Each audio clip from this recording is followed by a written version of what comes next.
I can remember every detail of my wife's appearance, even though she's been gone for nearly 10 years. I remember how her cheekbones would rise when she smiled. I remember her long, raven black hair flowing down her back like a shiny waterfall.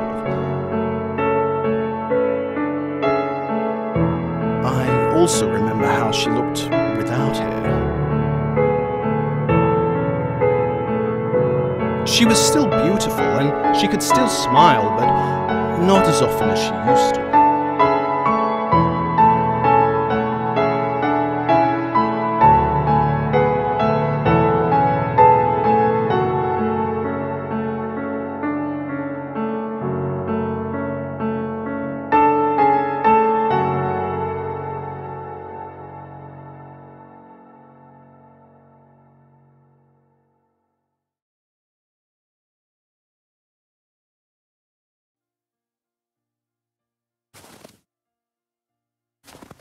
I always tried to make holidays a thing in our little family unit, for the short time such a unit existed. I was more of a summery person, while my wife adored the snow. Perhaps it was her Russian roots. Our daughter was happy almost anywhere and everywhere, but there's no denying she felt the cold more than any of us.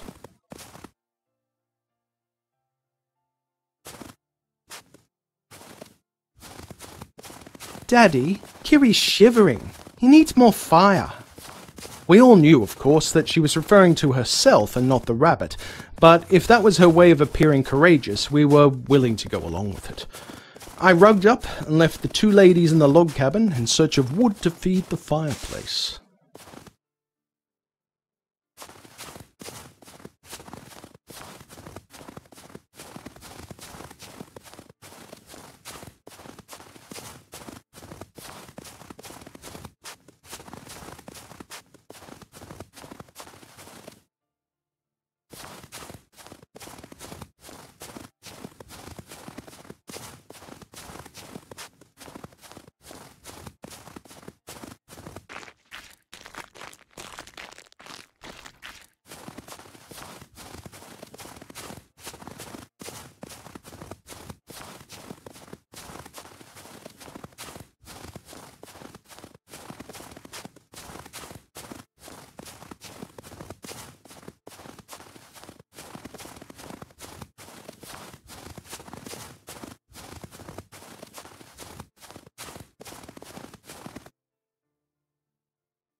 6 years. That's all the time we had together. All three of us. All the time that Emily had to get to know her mother. "Daddy, when will Mummy be coming home?" she asked, the day after Cassandra died. I opened my mouth to answer, but all that came from my throat was an impotent choking sound. Tears were quick to follow. Emily, brave little soul that she was, did her best to console me.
In the end, it was a children's book that helped Emily to fully comprehend what had happened to her mother.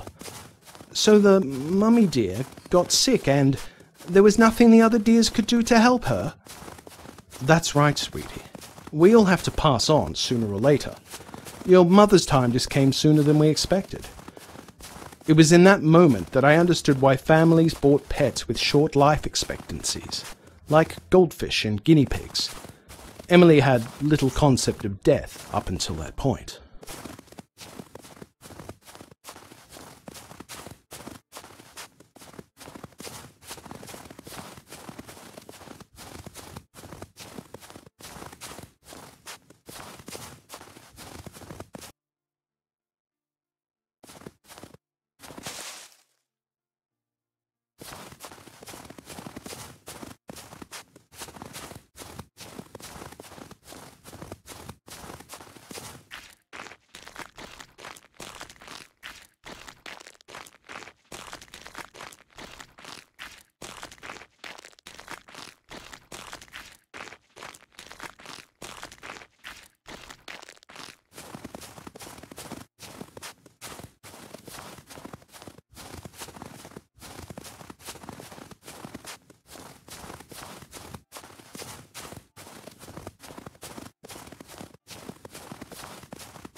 That should be enough wood for now.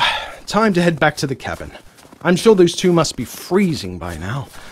Could happily bear to get a bit warmer myself. Beaches are certainly more my speed, I'd say.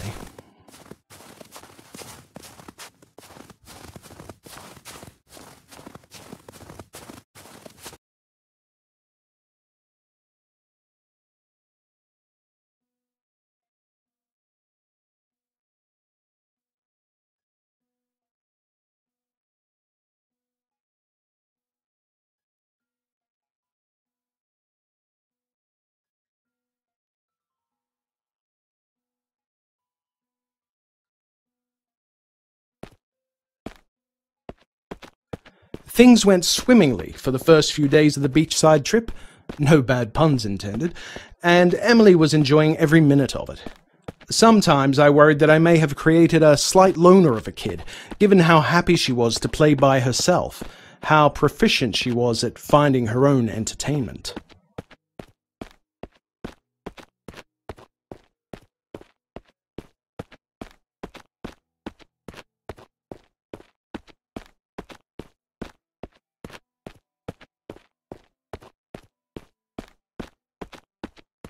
This isn't to say that there weren't other children at the retreat with whom she was willing to briefly associate, but she didn't seem overly fussed if their parents had to take them home that same evening. She was happy either way.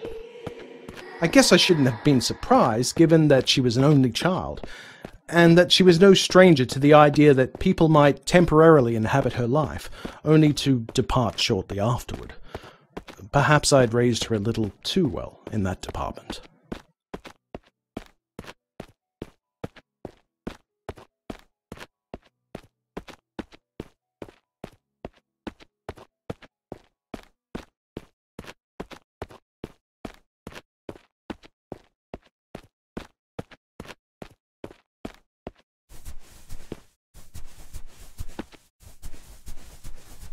In the meantime, I was having my own version of a good time.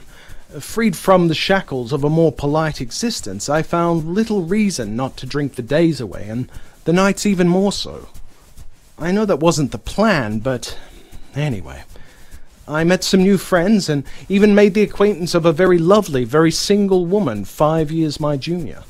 A woman so charming that even Emily seemed to take a slight shine to her. Things were definitely looking up. Then came the day of the tragedy.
In the early evening, 2 days after meeting the woman, I was enjoying her company and that of some fellow adults, while my daughter enjoyed the water mere meters away from us. I say mere meters, but she must have started to drift further out without my noticing. A fact hardly surprising, given that my advanced state of inebriation limited my focus to one subject at a time, at best. And given that the woman was the greater novelty of the moment, she was the one stealing the bulk of my attention at the time. This attention was quickly divided, however, when I heard my daughter scream.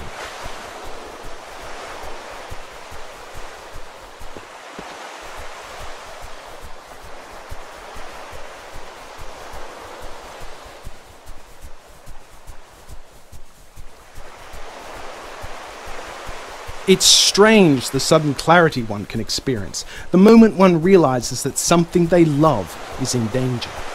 I leapt to my feet and caused all manner of calamity as I scrambled to free myself from the tiny maze of tables and chairs that surrounded us. Somewhere behind me, another man from our entourage was rushing to join me, but I was quicker to reach the waterside and wade frantically in, shouting my daughter's name.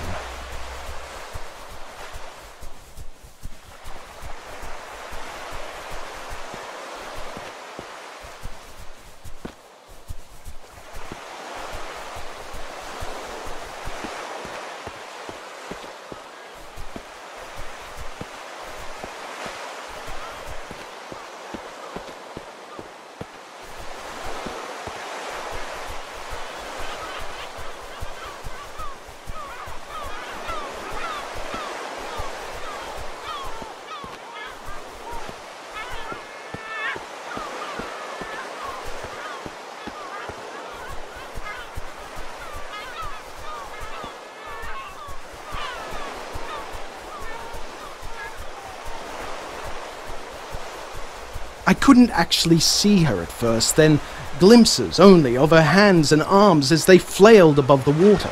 All thoughts of my own current capacity to swim were tossed aside, and I launched myself into the ocean, fingers first.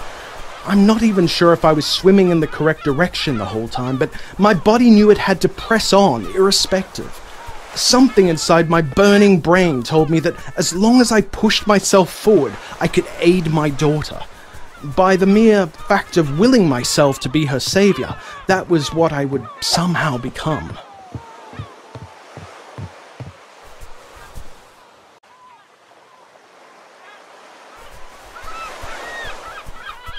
Her body was never found. Mine somehow made its way back to the beach before collapsing, face down, so I'm told, into unconsciousness.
I cannot say with any confidence whether I could have saved Emily, sober or not, but I blame the drink nonetheless, and most of all I blame myself.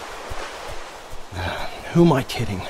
A bottle can't be blamed for its actions any more than a rifle can be. It was my weakness, my fault, and my fault alone that I became a man so wretched that he failed to notice his own daughter struggling with the evening tide.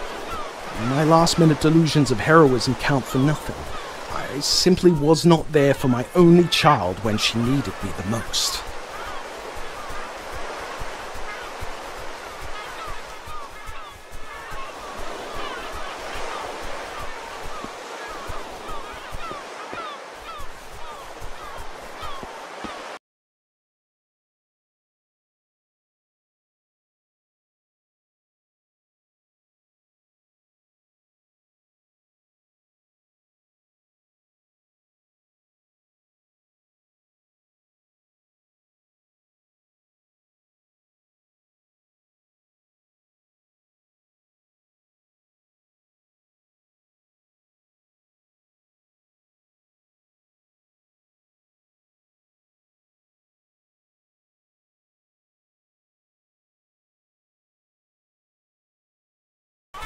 Can I tell myself I was a good father?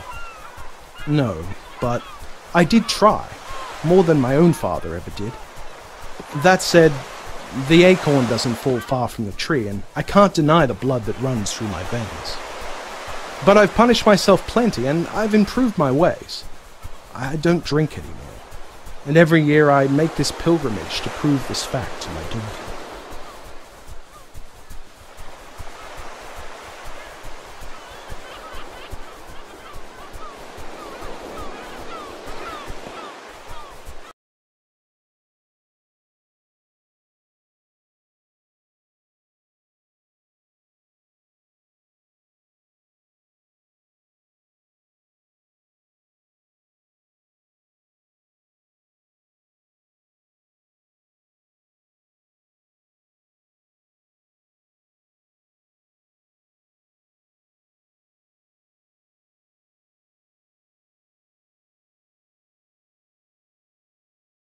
I've another dozen unopened bottles where that came from, so my penance is far from over. I'm slowly learning to forgive myself, and I can only ask you, Emily, to forgive me also.